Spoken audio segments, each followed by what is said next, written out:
How many times have you been watching a stock as it comes to an important level and wondered what would happen next? In this video, we review a trade where the trader used the tape to feel the stock trading differently, and we cover how he acted in that situation to trade what happened next.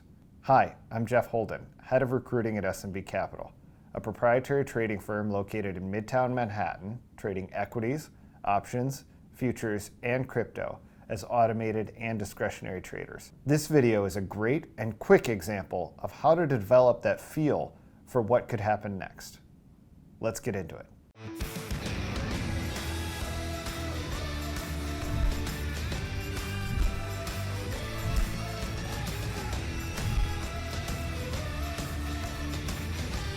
Reading the tape, I did TBLT, TBLT.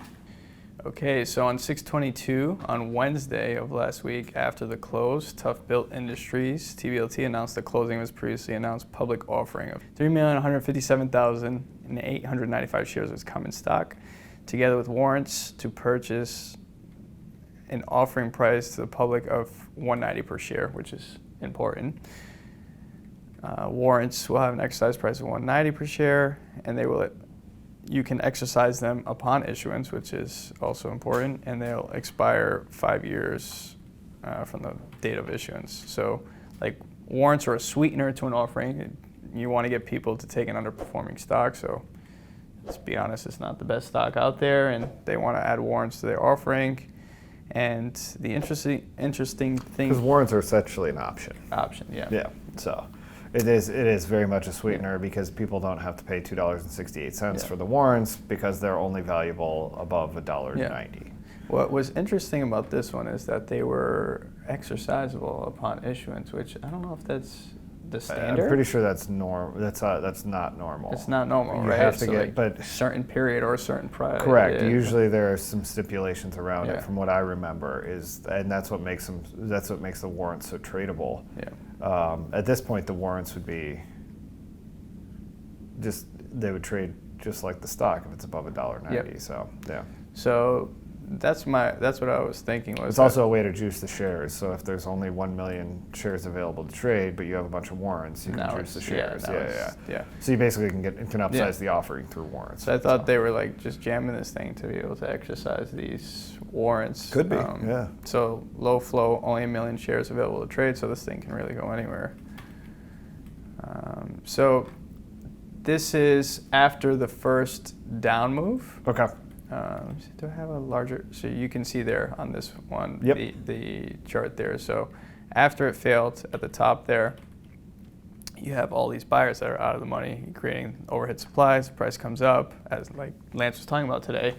Every time the price comes up, is people are like, okay, I can get out now, which is going to push this thing lower. Yep.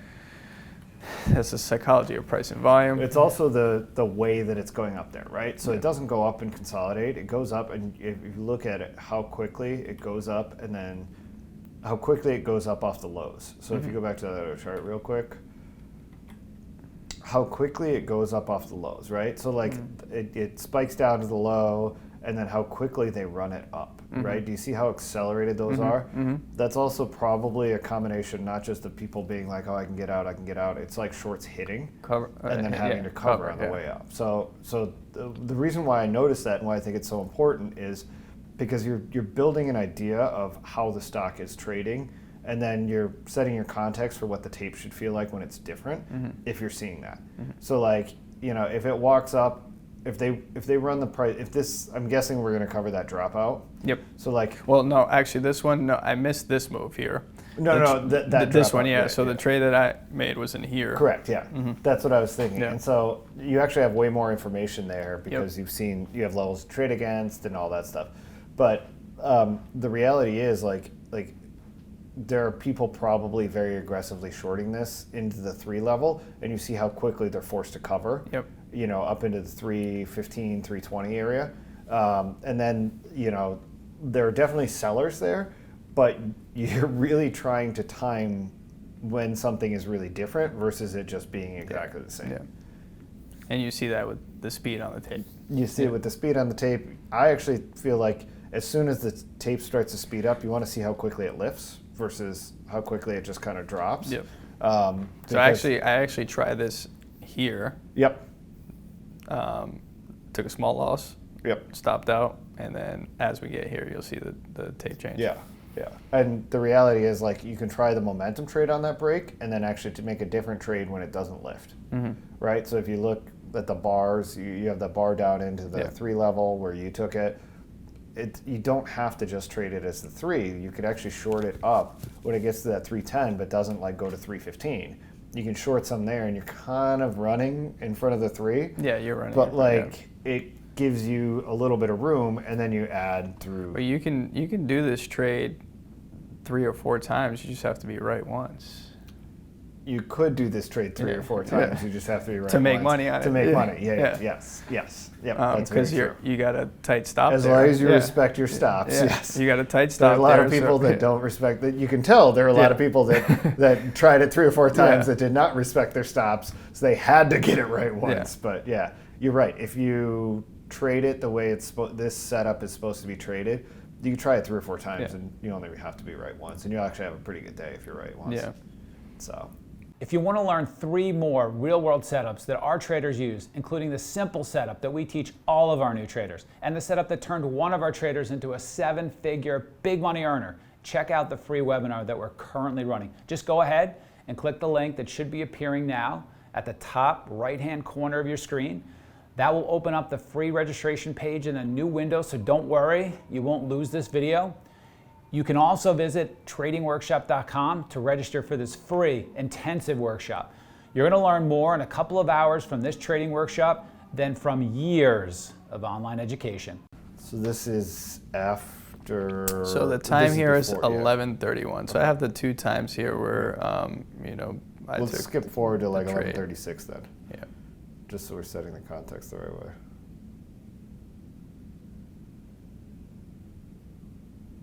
All right.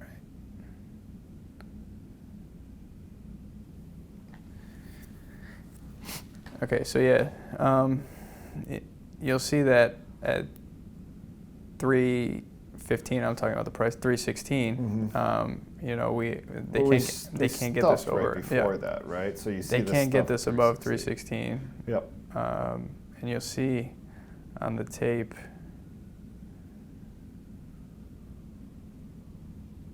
It's a big bid in ARCA. Yeah, so that's the other thing is like you see the market makers here, right? Yeah. If you see a big bid come in and that guy's gone and it drops or it goes up. You have to watch the tape then, Yeah. right? So or you have to watch the time in sales, right? Just because you see a big bid at 310, now you're he can leave. He can leave, yeah. And there's really no volume going Yeah. through. I mean, look how slow the tape is on the right. Mm-hmm. That many shares would take a lot of prints to get through. Yeah. And what I want to see here on the size is like in the hundreds. For the bid. Yeah. I mean, you're seeing it through the different exchanges, right? Mm-hmm. So you look at it and it's like, you look how many different exchanges are. That's probably one order. Like when you see, we'll try and see it again. Like there, if you pause it, don't pause it, but. So this one. Like EdgeX 308, yeah. So that's a good one. So you see EdgeX, yeah. NASDAQ's big, MX, MAX. So all those potentially are just one order, just spread out across different exchanges. So you want to kind of think about that in that sense. There's a chance that that's actually just one order. Mm-hmm. So again, what do you need to see in order for that to be taken out?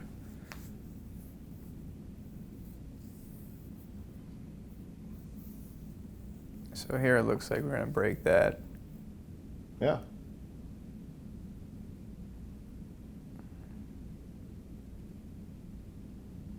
Now, do you think we broke it or it just dropped? Just dropped. Big difference, Yeah. right?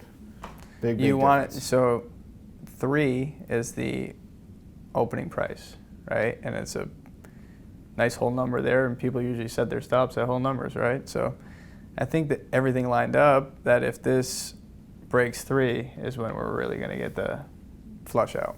Yeah. So we didn't get it come back up. And why did we not get it? We had some buyers coming in there.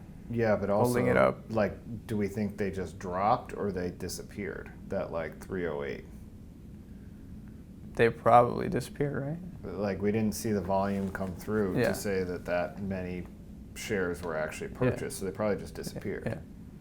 And if they just disappeared, doesn't mean that, like, if they could buy it at 308, like, wouldn't it be great if they could buy it at 305 or 304? We'll be done in like 10 minutes. You know, if they buy it at 304, that's a lot better price than 308. So just because that bidder disappeared doesn't mean they're not there, and it seems like they're actually there. So this is where I got stopped out here. Yeah. And so you really, when you're making this sort of trade, you want to determine, did the buyer get taken or did they just pull? Pull, yep. Because if they just pulled, that's a totally different set of decisions that you have to make than if they actually get taken. And it doesn't mean that there's a right and a wrong way. What's interesting now is we're back at 313 and you see the offers, right? Yep. They're stacking up here. But as you'll see is once we get to 315, 316, it kind of slows down. We can't get above it. And then we slowly come back down and then... And there's a big bid at 312. Yep. Okay.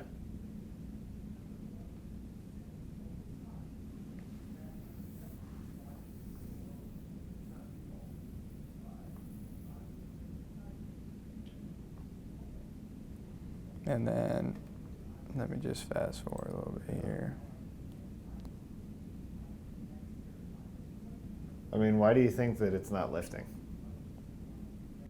Well, they're trying to bid this back up. Yeah, but why isn't it lifting? There isn't enough sellers to come in and. No, why is it not lifting?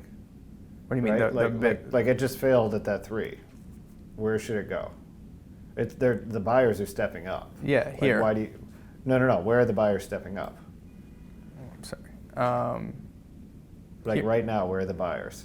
The buyers are right there, like 312, 313, right? Yep. Where did it not get above? 315, 316, right? Right? So like, did it have a reason to not get above there? Like, based on the failure and assuming shorts were trapped, what did we see every other time?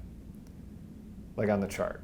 Like just looking at the chart to the left, to the left, to the left. There you go. To the right. Here? The other times it went to 3. Right? So look at the other times it went to 3. How aggressively did it spray up? Oh, yeah. Then the next time, how aggressively did it spray up? Yep. Then the next time, how aggressively did it spray up? Then this time, Yeah. it just didn't spray up. That's what I was saying. That's what I was saying earlier. At this moment here, when I got stopped out, you see like kindly slowly come back up. Yeah. And it doesn't get back above 315, 316. Right. So that's where I want to be starting the trade in anticipation that this is different. And now I'm in from 315, 316. I can stop 320. I think 5 cents in this trade makes a pretty big difference. I mean, you're not really going to be sized because the real trigger is 3, but like, and I wouldn't try this a bunch of times, but I would try it because I expected us to go to like 320 on that, and we just didn't, right? So if you're actually watching it, you're just like, oh, that's weird. Why couldn't we do that?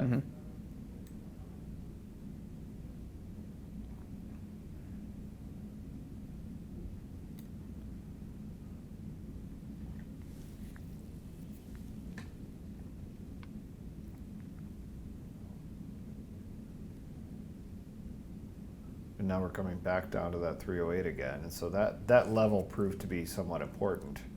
But obviously the 3 is the big round number and the most important one. So 305. And this is very different. They're just like, now they're not letting this lift, I don't think. I mean, you still have to play defense, like, because it's not below 3, but like,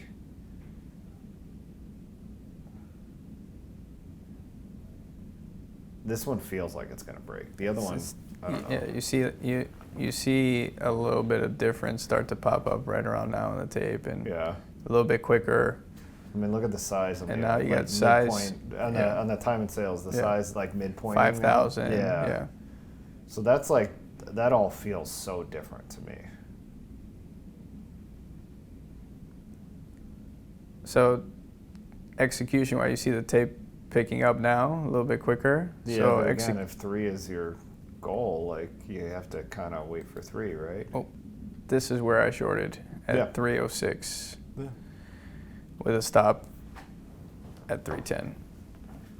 So I risking don't like 4 your cents. stop there because we just saw this. The buyer's not able to lift it above 316. I So- think if you're so you shorting like it below 3, 316? I think if you're shorting before 3, like you have to. You can go back for a second just Yep. because I do want to cover that. I think if you're shorting before 3, you kind of need to have a level that it definitely couldn't get above. Mm-hmm. And 310 you could argue, but like look how much selling there was at 315, right? Like I think that you're sensing, you're definitely feeling it, right? Mm-hmm. That this is the time that is different. But I think saying I'm going to risk 4 cents here, that's not the right spot to risk against. Mm-hmm. I don't think. I think if it fails and then gets above 316, that would be distinctly different. But Yeah. So as we come down here at 3-1, you see 3 yep. big Yeah, there's numbers, size all there. the red. But again, you anticipated this really well. You saw it coming through Mm-hmm. like in advance. Like it just felt different. Yeah. So now what do you do with your position? So I didn't cover yet. I waited a little bit. What do you think the right thing to do there would be? Cover half or a third. Depends, but yeah, you're probably right. Like at some point you're gonna want to. Yeah. But this, looking at this here, Yeah. so weak, no reason to come back up. You know, I wanted to take off half. I actually took off half at 287, I believe. Yeah. And then seeing if we can get another move down, like probably a little consolidation, another move down. That's exactly it, right? Yeah. That's exactly it. You want to see now how quickly do they lift. And like we're talking about a $3 stock here. This pattern will play out in Tesla. This pattern will play out in Apple. This Yeah. pattern will play out in Microsoft. This pattern will play out in Q's and SPY. Like these patterns play out everywhere. So you want to contextually sense, how does this feel different? And what do I do next? Because you're going to use these exact skills in a lot of Another this will trade, play yeah. out in FDX sometime, Yeah. right? Yeah. Like you're going to use this exact skills that you're talking about and that exact thinking process. And although we're saying, 4 cents, that's all you have to risk and all that stuff, there are going to be times when it's like $4, right? There are Yeah. going to be times when it's like a lot. And you want to have the pattern of thought process and you're risking in the right spot each time. And then especially when it does break, like you don't have a reason to really cover. You need to cover the momentum lock, Yeah. but like you don't have a reason to cover like until it gives you a reason to cover. And so I think recognizing the break of a really important level is a really, really important thing. And I think you picked it up even just by feeling the difference in the tape, which is really good. And yeah, you're going to try it a couple times. Like almost always you have to try it a couple times for that. But the game is not to be perfect, it's to be right with size when it works. So I think for your score on this, I think you're probably in the, I'll score it as an 85. Oh no, I'll score it as a 90. I'll score it as a 90 on this, and the reason is because you sensed when it was different. Mm-hmm. So the base idea of the score of the trade is it's a break of 3. Mm-hmm. The reality of the trade is it's a failure just as it got to 3, Yep. right? And Yep. that was a really important thing. Yeah. And I really liked how you instinctually said, what should happen next? And you're like, it should consolidate, go lower. Yeah. That sort of thinking will take you really far. So I think a 90 on this is pretty Yeah. good. I think recognizing the couple things that I would encourage you to do is like recognizing sort of the way the price action's moving off the lows and when it changes. Mm-hmm. So, you have to take the stop the way you did, but you could kind of almost then get right back in when it sets up again.